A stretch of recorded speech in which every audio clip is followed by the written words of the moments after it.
the end of May 1941, some of the world's most powerful warships jeweled in the middle of the Atlantic. Bismarck. In the dark depths of the Atlantic Ocean lies a mystery that has haunted historians, treasure hunters, and war experts for decades. The Bismarck Battleship, Nazi Germany's pride during World War II, was more than just a deadly war machine. Rumors have long swirled that it carried a secret cargo, stolen treasure, gold, and priceless artifacts looted by the Nazis. For years, people thought of it as a myth and dismissed it, but now, new evidence suggests that the treasure was, in fact, real and far more terrifying than anyone ever imagined. What could have been the Nazis' true plan for this treasure? Join us in this video as we dive into the details. Beneath the waves, what the Bismarck was really hiding. Started like any other expedition, or so it seemed. A deep-sea mission, publicly described as a basic archaeological survey, set out to explore the wreck of the Bismarck. But behind closed doors, this operation was anything but routine.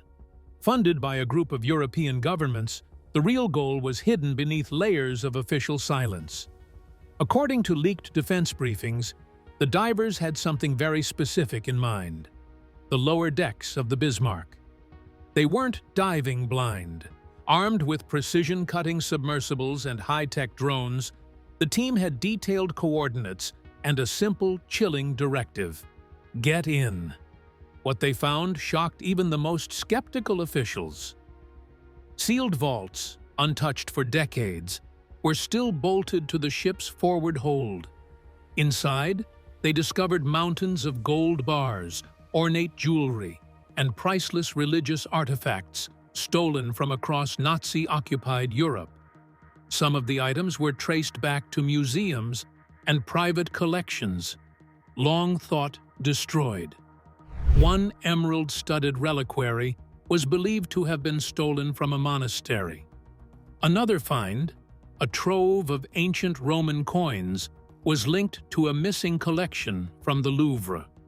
But, as jaw-dropping as this treasure was, it wasn't the most terrifying thing found on board. Beneath the treasure lay sealed steel canisters, each marked with Reich eagle emblems and cryptic codes.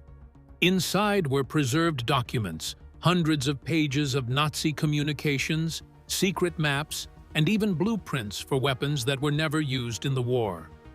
Some papers hinted at early missile technology and experiments involving biological agents.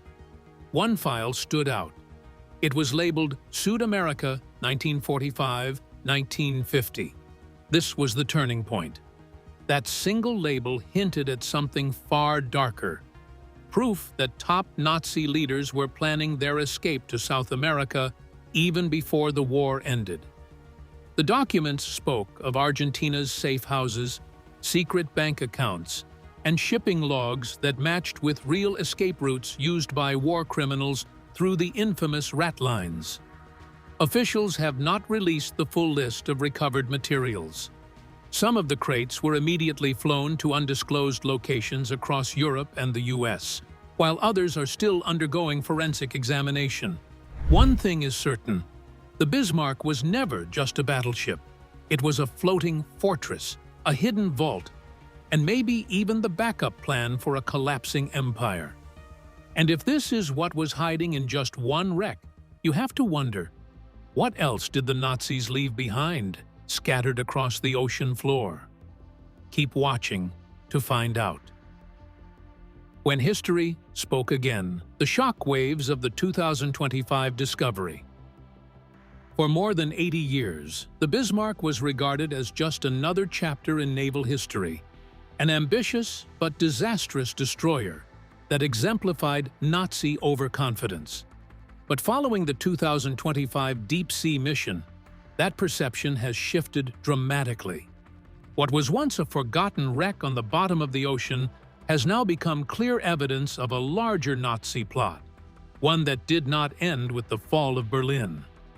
The discovery of treasure aboard the Bismarck caused silent shockwaves throughout governments, intelligence circles, and historical institutions around the world. Internal documents, never intended for public viewing, began leaking immediately after the discovery. These communications revealed an urgent effort now underway to connect the dots between the Bismarck's recovered files and wartime shipping records, intercepted communications, and unsolved cases tied to known Nazi fugitives. The findings are disturbing. Multiple documents didn't just suggest South America as a post-war hiding place, they named it as a fully operational base for Nazi escape efforts. Files referenced code names, secret accounts, aliases, and shipping details. Some of the names were familiar to historians, others were new, raising even more questions. A redacted list included over 30 ships that may have left Europe in the final months of World War II. The Bismarck, it turns out, was just one part of a much larger escape operation. There's now growing suspicion among intelligence experts that enormous amounts of wealth and classified information quietly left Nazi Germany before its collapse. Some of it was likely moved via the U-boat fleet. Some may have been funneled through neutral countries, disguised as foreign aid, charity, or business investments, cleverly folded into structures that survived long after the war ended. Still, the Bismarck stands apart. It wasn't a shadowy submarine or a merchant vessel. It was the most powerful battleship in the Nazi arsenal. Using it to carry treasure and state secrets wasn't a last-minute decision. It was symbolic. A message. Nazi leaders believed this ship was unstoppable, that no one would ever find what they had hidden inside. They were nearly right. What's becoming clear is that the Bismarck's true mission wasn't just about preserving gold. It was about saving the Reich's future. The documents suggest that the ship carried not only money and artifacts, but blueprints, research, and protocols meant to help the Nazi legacy live on elsewhere, even outside Europe. While British and German governments have stayed mostly silent, sources say investigations are underway. Teams of analysts are decoding files, forensic experts are tracing artifacts, and salvage crews are now remapping parts of the wreck to see what else was missed. The Bismarck was supposed to go down as a legend that ended in flames. Instead, it may have been the start of a much darker story. A narrative is resurfacing now, quietly and slowly, but with huge repercussions. The wreck remains silent at the bottom of the Atlantic. However, thanks to the findings of 2025, what it contained is finally being heard. So what exactly was the Bismarck, and what was its original use? Stay tuned to find out.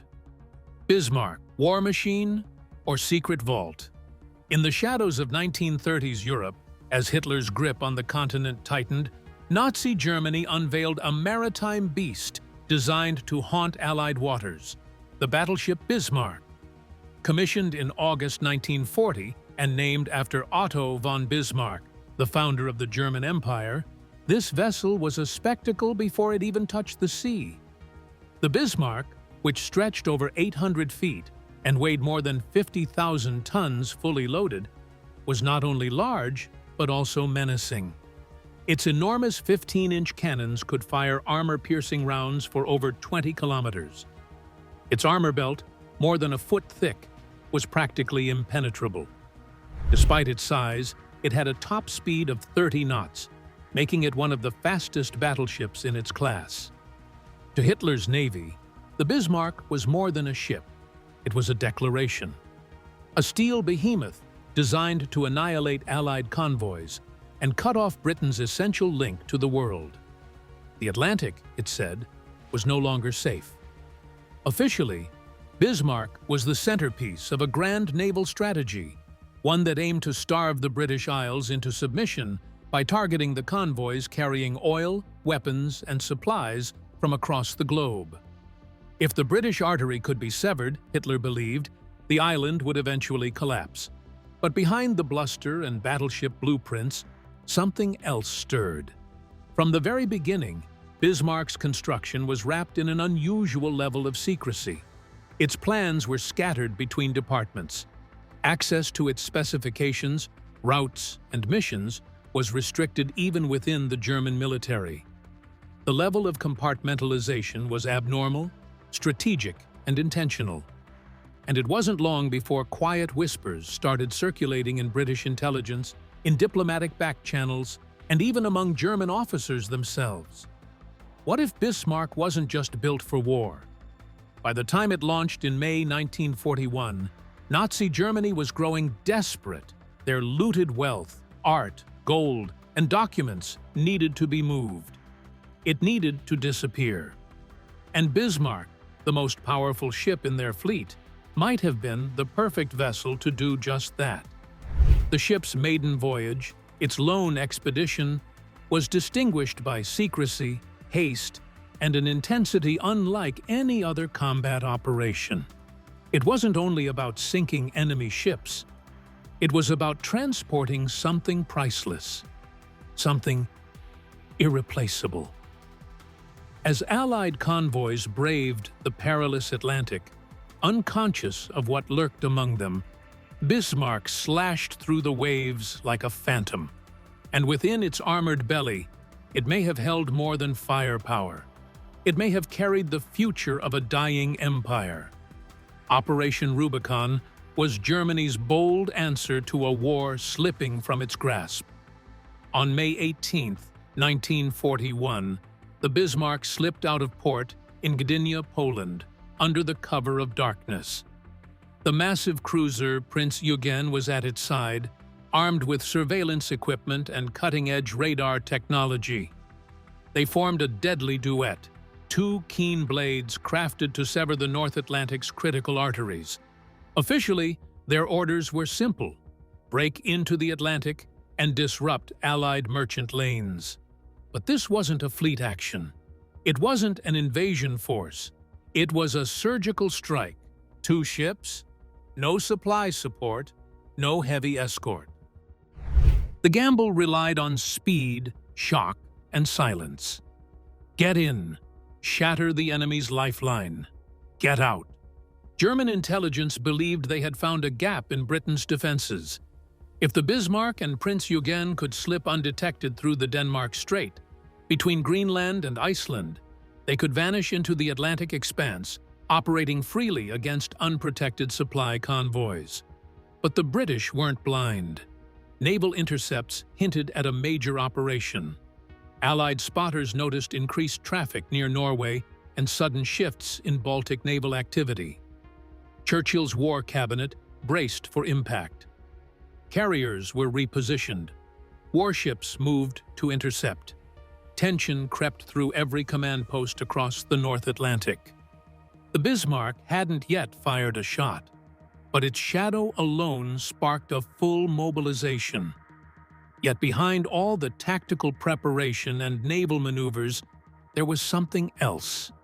Something more secretive, more deliberate. Inside the Third Reich, Operation Rubicon may have carried a hidden objective.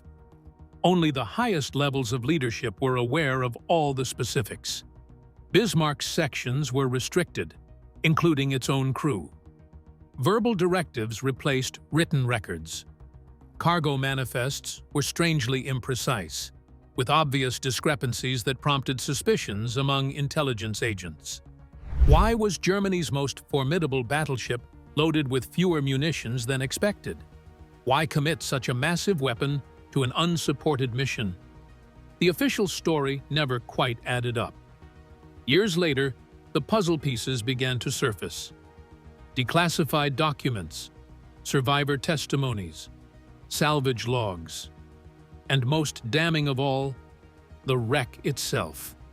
One enduring theory finally gained weight. Bismarck wasn't just sailing to sink ships. It was a vault. Its mission was to carry something precious across the Atlantic. Wealth, intelligence, or both. Resources meant to survive the war, even if the Reich didn't.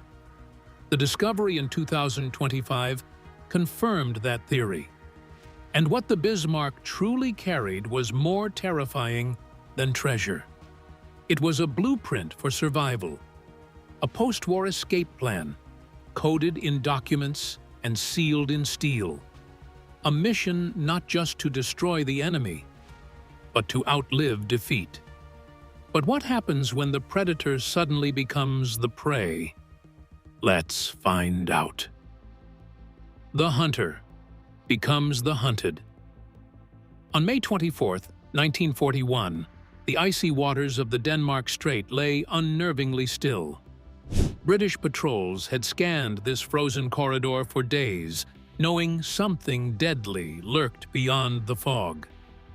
At 0537, HMS Suffolk's radar pulsed with life. Two massive blips emerged from the mist.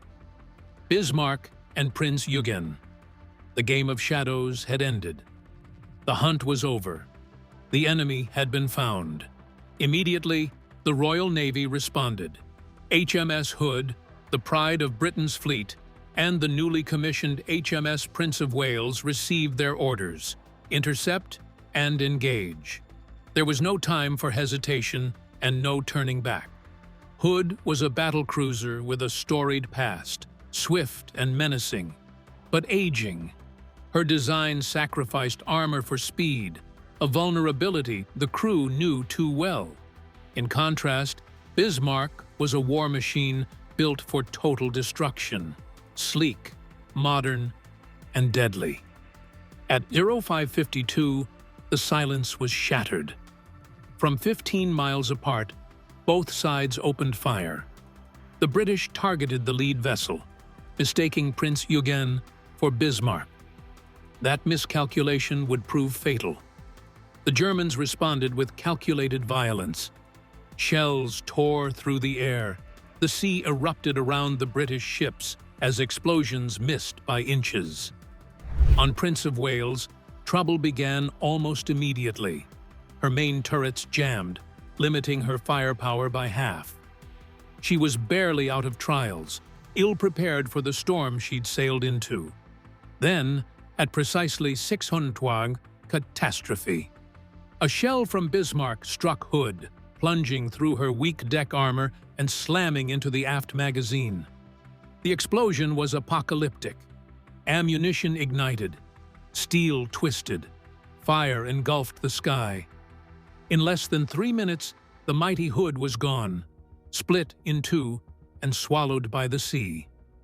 Of her crew of 1,418, only 3 survived. The hunter had been caught off guard.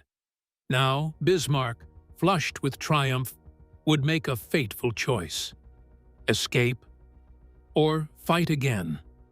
Debris rained across the cold Atlantic as Hood vanished beneath the waves.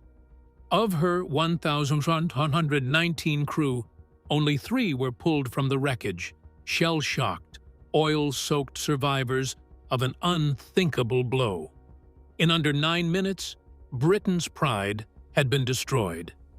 Aboard Bismarck, the atmosphere remained cold and calculated. No cheering, no celebration, just the grim efficiency of a crew trained for domination. Blood had been drawn. A legendary opponent had been shattered. But there was no time to revel in it. The battle wasn't over. Prince of Wales, battered and underprepared, refused to retreat. Malfunctioning guns and mechanical failures plagued her, yet she fought on. And in that defiance, she landed a critical strike. A shell tore into Bismarck's forward compartments, rupturing a fuel tank and flooding the bow. The wound was deep, not fatal, but enough to cripple her range and slow her escape. Inside Bismarck, a rift formed. 2 men stood at the helm of her fate. Admiral Gunther Lütjens, a rigid Nazi loyalist, viewed the mission through a political lens. Orders were orders: break into the Atlantic and wreak havoc on Allied shipping, no matter the risk.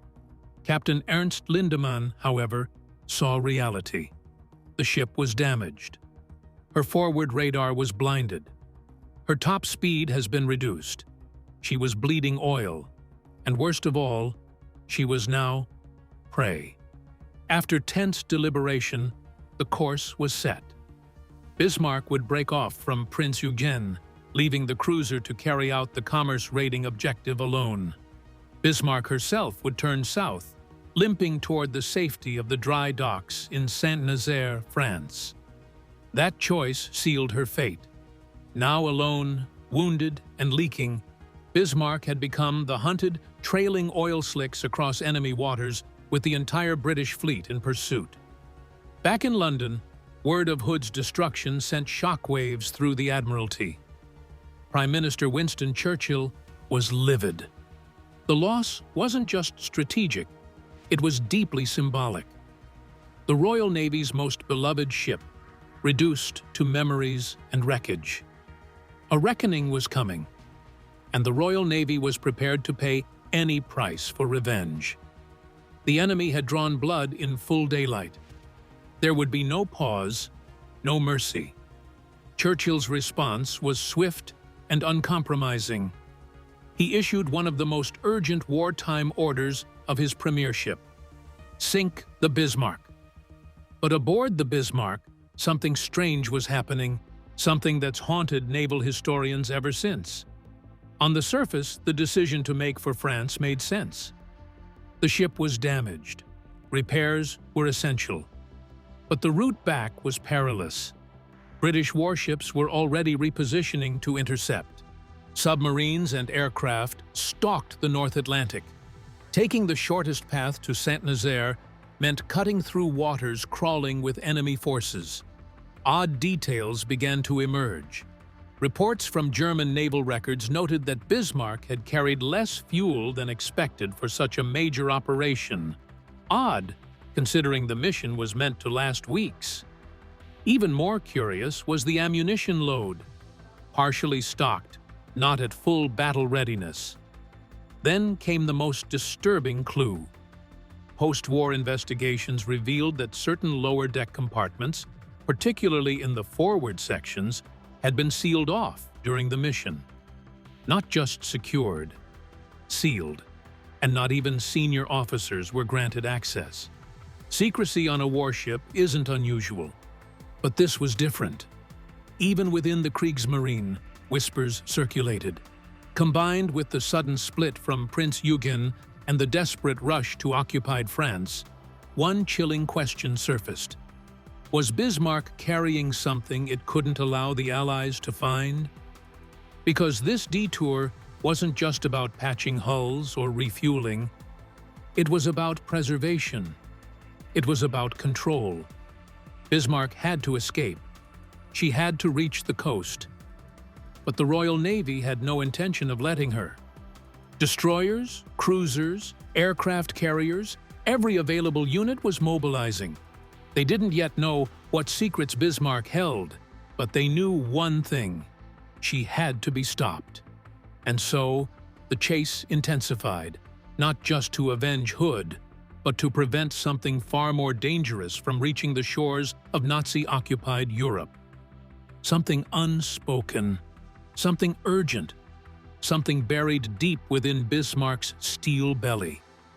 From predator to prey, how long could Bismarck outrun fate? Keep watching to find out. The Noose Titans, over 50 British warships, were mobilized. Cruisers, battleships, destroyers, and even aircraft carriers surged into the North Atlantic. The Royal Air Force joined the hunt. Patrol planes scanned the skies. Submarines lurked beneath the waves. Radar stations from Iceland to Ireland stood ready. The net was closing. But Bismarck had vanished. After the brutal clash in the Denmark Strait, she slipped into the ocean's vastness. For nearly 2 days, there was no sign of her, only silence, rumors, and rising fear. Where was she? Was she already gone? Or worse, was she circling back for another strike? Then, on the evening of May 26th, fate intervened. At exactly 10:30 p.m., a Catalina flying boat of the RAF spotted her 700 miles west of France, cutting a straight path toward the port of Saint-Nazaire. If Bismarck reached it, she would be safe. Repaired, hidden under the protective shield of Nazi-occupied France, she could strike again. Time was running out. From the deck of the British carrier Ark Royal, a wave of aging Fairey Swordfish torpedo bombers took off. Outdated biplanes from another era, slow, fragile, and exposed. But they had one crucial advantage. They flew low and slow enough to throw off Bismarck's powerful anti-aircraft defenses. The weather was worsening, visibility was poor, the light was fading. Still, the Swordfish pressed on. As they approached, Bismarck opened fire. The night sky exploded in flak and thunder. Shells screamed past as the bombers dipped, weaved, and closed in. Then, through the chaos, one torpedo found its mark. It struck Bismarck's stern. Her rudder jammed. Suddenly, the mighty warship could no longer steer. Instead of running for France, she began turning and kept turning. Caught in an endless circle, Bismarck was now a wounded giant, easy to find and easier to finish. The hunter had become the hunted, and her time was running out. Bismarck was no longer a predator. She was a drifting target. By the morning of May 27th, the Royal Navy had closed in. Leading the assault were the British battleships King George V and Rodney. From a safe distance, they opened fire, unleashing heavy-caliber shells that tore into Bismarck's superstructure. She answered back, but the blows were wild, unfocused. Her rudder was still jammed. She couldn't maneuver, couldn't aim. Within 30 minutes, her main guns fell silent. Her decks were shredded. Flames danced across the twisted wreckage of her upper hull. But the barrage didn't stop. For over an hour, the British pounded her. Then came the destroyers, moving in close, launching torpedoes at her flanks. Some struck below the waterline, splitting her steel hull open and letting the sea pour in. At 10:40 a.m., the order was given aboard Bismarck, scuttle the ship. Explosives were set off from within. Flood valves were opened. Water surged into every corridor. Just 1 minute later, at 10:41 a.m., the once mighty battleship rolled to her side and slipped beneath the Atlantic waves. She was gone. Of the more than 2,200 men aboard, only 114 were pulled from the freezing water. The rest vanished with her, claimed by the cold and silence of the deep. The Royal Navy had its revenge. The most feared warship in Hitler's navy was destroyed. The Atlantic was once again under Allied control. The surface threat from the Kriegsmarine was broken. But this was never just about tactics. It was about pride, about fury, about sending a message. And that message was delivered, loud, clear, and final. The Allies closed in with urgency, but what made Bismarck so deadly? Let's find out why the Bismarck was one of the most feared battleships ever. While German U-boats grabbed the headlines for their stealth and destruction, the Bismarck was a different kind of threat, loud, visible, and utterly terrifying.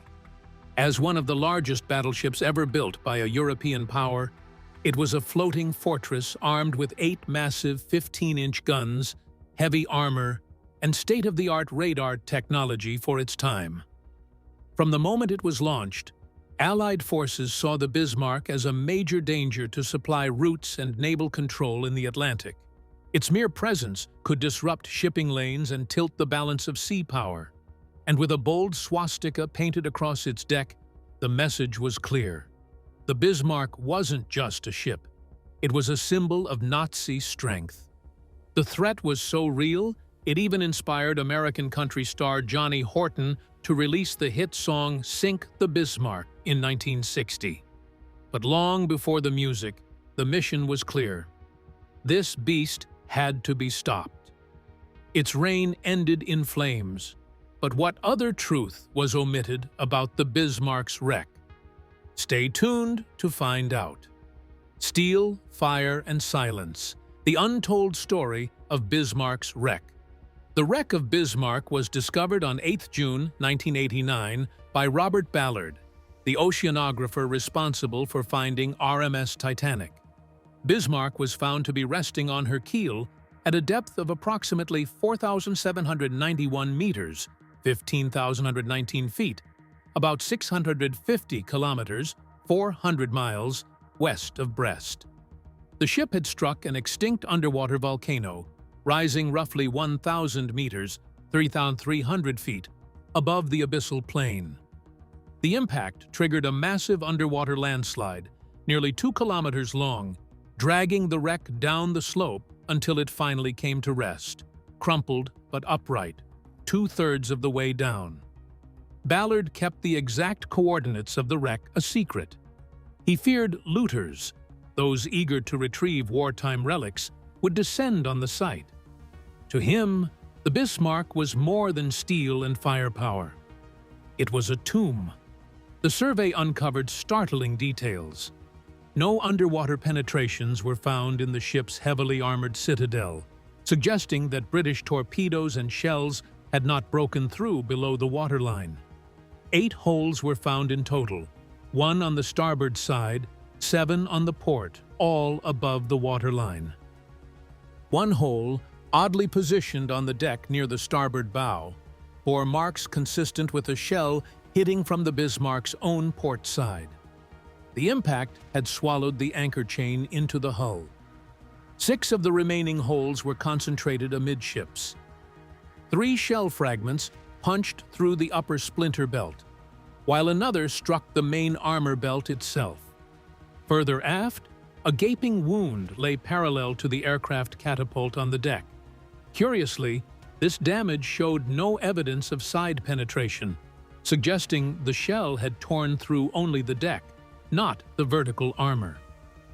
Naval historians William Garsky and Robert Doolin emphasized that the close-range firefight made these outcomes more likely. The British battleships, firing at short distances in heavy seas, had difficulty striking the narrow band of visible belt armor. Waves concealed the lower hull, deflecting or absorbing shells that might otherwise have broken through. Shells that fell short skipped off the water, exploding in the superstructure or ricocheting wildly. But while these findings answered some questions, they raised even more. Some of the most controversial questions surrounded how the Bismarck actually sank. Was she fatally damaged by British shells and torpedoes? Or did her crew scuttle her, ensuring the British wouldn't capture her intact? Ballard's dive couldn't offer a definitive answer. The lack of underwater breaches in the armored hull suggested that the British attack may not have caused sufficient structural damage to sink her outright. This bolstered German claims that the crew had scuttled the ship. Survivors insisted they had opened the seacocks and detonated charges deep within the hull. But others argue that Bismarck was already mortally wounded. Her rudder was jammed. Her superstructure was obliterated. Fires raged. Her crew was overwhelmed. The onslaught from King George V, Rodney, and destroyers had ravaged her from bow to stern. Whether she was scuttled or simply finished off is a debate that still divides historians. What isn't debated is the sheer symbolism of her wreck. Entombed at the bottom of the Atlantic, Bismarck became more than a sunken ship. She was a frozen echo of ambition, arrogance, and the brutal chess match that was the Battle of the Atlantic. And for all her armor, firepower, and size, she was brought down by relentless pursuit, luck, and a fragile, overlooked weakness: maneuverability. In June 2001, Bismarck's watery grave was visited once more, this time by deep ocean expeditions in collaboration with the Woods Hole Oceanographic Institution. Equipped with Russian-made mini-submarines, the team ventured into the silent depths where the battleship lay entombed. William N. Lang, a specialist from Woods Hole, was struck by what they found, or rather, what they didn't. "You see a large number of shell holes in the superstructure and deck," he noted, "but not that many along the side, and none below the waterline." Their examination confirmed an unsettling truth. Bismarck's main armored belt remained untouched by enemy fire, both above and below the waterline. The long gashes noted along the hull appeared to be the violent aftermath of her final descent. Brutal scars from colliding with the seafloor. Only a month later, an Anglo-American expedition, bankrolled by a British television network, set out to shed more light on Bismarck's demise. Using the extinct underwater volcano as a marker, they deployed remote-operated vehicles to record new footage of the wreck. Their findings seemed to reignite debate. Expedition leader David Mearns observed what he described as significant gashes in the hull, speculating that while the ship's fatal descent may have widened them, they were most likely initiated by torpedo hits during the final engagement. Now you know that the treasures on the Bismarck battleship were real. Why do you think the Nazis, tried to hide all these? Let us know in the comments section below. Thank you for watching this video. We hope you found it interesting. Don't forget to like and subscribe. Click the next video shown on your screen to catch up on your favorite celebrity stories. See you there.